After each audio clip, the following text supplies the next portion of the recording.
Baik, halo semuanya. Perkenalkan, nama saya Muhammad Gilan Ghazali dari Prodi S1 Jepang.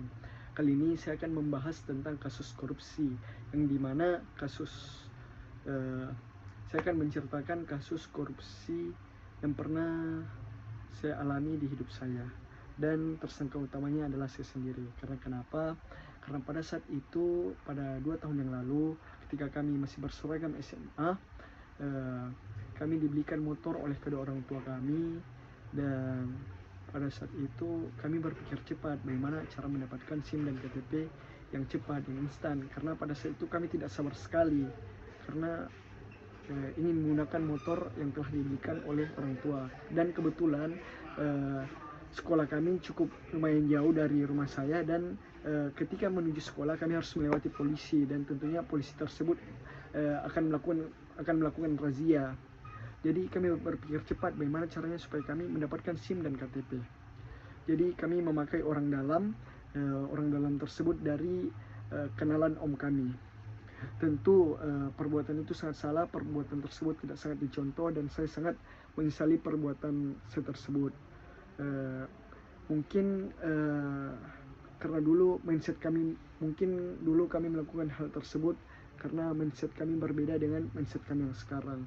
Dan tentu kasus tersebut atau kisah hidup saya tersebut akan kami jadikan pembelajaran untuk kedepannya. Karena tentunya pejabat-pejabat sekarang yang berani korupsi itu berani korupsi karena sudah terbiasa korupsi dengan hal-hal yang kecil. Tentunya di kasus saya yang menggunakan jalur orang dalam untuk menggunakan KTP dan SIM, itu sudah sangat melanggar 9 nilai anti korupsi.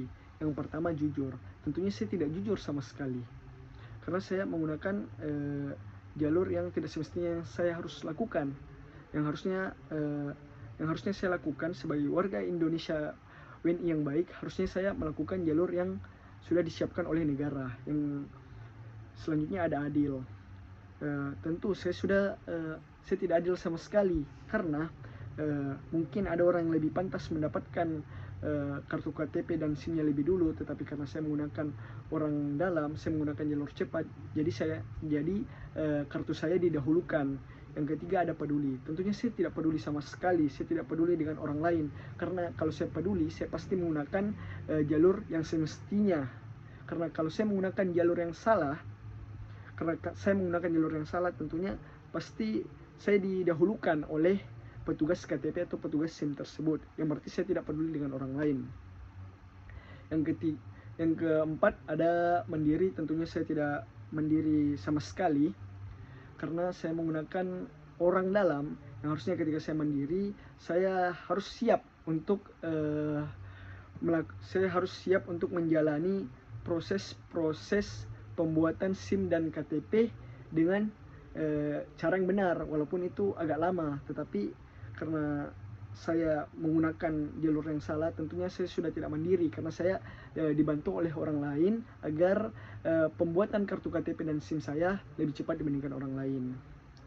Yang kelima ada disiplin. Tentunya saya tidak disiplin sama sekali, karena ketika saya disiplin tentunya saya akan melakukan jalur yang sudah disiapkan oleh negara. Yang keenam ada bekerja keras. Tentunya saya tidak bekerja keras sama sekali, karena ketika saya bekerja keras sama sekali, saya ikut mengantri akan pembuatan kartu KTP dan SIM tersebut. Yang ketujuh ada sederhana. Tentunya mungkin di dalam kasus saya, sederhana itu yang harusnya budgetnya kecil, karena saya menggunakan jalur yang salah, saya menggunakan jalur yang instan, budgetnya jadi lebih besar. Kalau saya tidak salah, pada saat itu 500 untuk kartu SIM dan 500 untuk kartu KTP. Jadi sederhana dalam konteks kasus saya mungkin seperti itu. Yang selanjutnya ada berani. Tentunya saya tidak berani, karena sebetulnya harusnya saya melawan pada saat ditawarkan oleh om saya untuk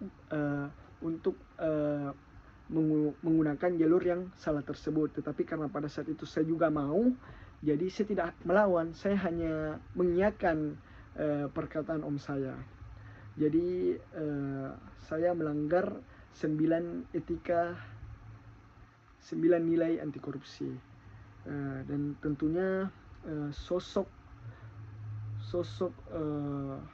anti korupsi yang sangat saya teladani, karena sekarang mindset saya sudah berbeda, tidak seperti yang dulu mungkin Bung Hatta. Karena Bung Hatta itu sangat luar biasa, karakternya sangat luar biasa. Karena saya pernah mendengar cerita bahwasanya putri dari Bung Hatta ini menggunakan surat negara untuk mengirim surat ke Bung Hatta, tetapi Bung Hatta langsung menjawab, jangan pernah menggunakan fasilitas negara untuk keuntungan pribadi. Padahal ini hanya surat yang mungkin tidak akan merugikan rakyat sama sekali. Tetapi karena karakter Bung Hatta yang luar biasa sekali, dia memarahi putrinya. Dan mungkin ketika Bung Hatta melihat peristiwa yang terjadi di zaman sekarang, yang korupsi sangat besar-besar, mencuri uang rakyat lah, yang kasusnya harusnya mungkin harusnya diperpanjang, tetapi karena mungkin ada permainan di balik layar, ada korupsi, menyuap, mungkin hukumannya jadi dipersingkat. Jadi mungkin menurut saya ketika Bung Hatta melihat hal tersebut, Bung Hatta mungkin sangat sedih. Karena kenapa? Dia hanya menggunakan kertas saja yang mungkin itu ketika rakyat tahu itu tidak apa-apa, karena hanya kertas saja. Tetapi karena karakter yang luar biasa dari Bung Hatta, dia memarahi putrinya sendiri karena memakai fasilitas negara untuk keperluan pribadinya. Itu karakter yang sangat luar biasa. Itulah kenapa kami mengidolakan sosok Bung Hatta. Jadi mungkin itu saja dari saya. Sekian, wassalamualaikum warahmatullahi wabarakatuh.